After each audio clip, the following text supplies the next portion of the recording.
Shalom, shalom, shalom, haleluya, puji Tuhan, selamat pagi.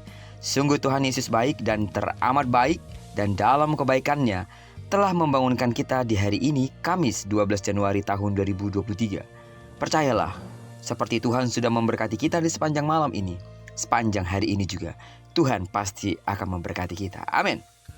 Baiklah, sebelum kita lebih jauh melakukan semua kegiatan pekerjaan kita hari ini, seperti biasa, mari kita landasi hidup kita dengan mendengarkan firman Tuhan dari pembacaan Alkitab 1 hari 1 pasal, dari pembacaan 28 hari bersama Matius.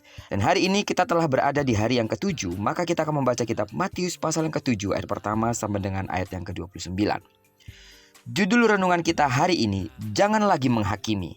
Sebagai pengantar renungan ini, saya akan coba bacakan untuk kita ayatnya yang pertama dengan judul perikop hal menghakimi.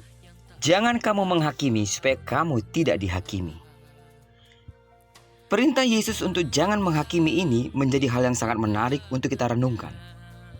Ketahuilah bahwa sikap menghakimi yang dimaksud dalam bagian ini bukan berarti kita tidak boleh menegur kesalahan orang lain, mengkritik orang lain atau meniadakan nalar kita untuk membedakan mana benar dan mana yang salah, mana yang baik, mana pula yang jahat.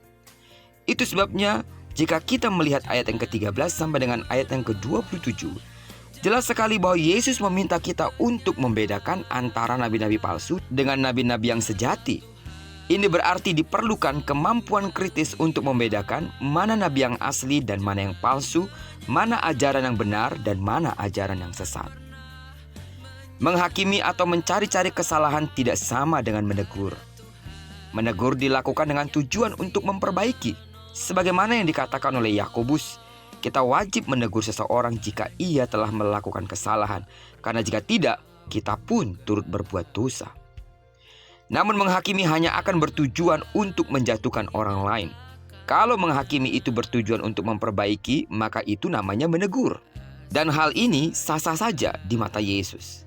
Namun kalau tujuan awal kita menegur orang tetapi sudah mengarah untuk mencari-cari kesalahan orang, maka hal itulah yang merupakan satu tindakan yang sangat dicela oleh Yesus. Jangan menghakimi juga bukan berarti kita tidak peduli dengan kesalahan orang lain, seolah-olah itu adalah privasi orang lain dan bukan urusan kita. Itu bukan poinnya. Sikap menghakimi yang dimaksud di sini adalah lebih kepada sikap yang fanatik dan agresif terhadap dosa-dosa orang lain, tetapi toleran dengan dosa-dosa sendiri atau toleran dengan kesalahan-kesalahan sendiri. Sidang jemaat Tuhan, Yesus tidak melarang kita untuk mengoreksi kesalahan orang lain. Jika kita melihat dalam Alkitab, Yesus pun seringkali mengkritik atau mengoreksi orang-orang Farisi. Yang diajarkan oleh Tuhan Yesus sebenarnya adalah untuk tidak mencari-cari kesalahan atau kelemahan orang lain. Karena itu dahulukan untuk melihat kepada diri sendiri dan sadarilah siapa kita di hadapan Tuhan. Selain itu, dalam mengkritik atau mengoreksi, kita harus memeriksa apakah diri kita memiliki tujuan atau motif yang salah dalam hati. Dan dengan demikian, kita akan dapat memahami atau mengerti orang lain. Sebagai tubuh Kristus, kita harus saling membangun. Sebagai tubuh Kristus, kita harus saling mengoreksi. Tetapi sebagai tubuh Kristus, kita dilarang keras untuk menghakimi orang lain. Cari tahu apa maksud dan tujuan orang itu sebelum kita menghakimi orang lain, sehingga kita tidak salah kaprah menilai orang lain. Kalau memang itu ranah kita untuk menegur, menasehati, atau mengkritik orang lain, mari lakukan itu dengan sikap hati yang benar, bukan untuk menjatuhkan, tapi untuk membangun. Sebagaimana Tuhan mau, kita sebagai tubuh Kristus, sebagai anak-anak Tuhan yang belajar bersama untuk bertumbuh dewasa di dalam Tuhan, mari salinglah membangun, buanglah kritik atau menghakimi yang akhirnya menjatuhkan orang lain. Terpujilah nama Tuhan. Diberkatilah kita sepanjang hari ini dan digenapi firman yang telah berjanji bahwa apa yang dikerjakan tangan kanan dan tangan kiri kita dibuatnya berhasil.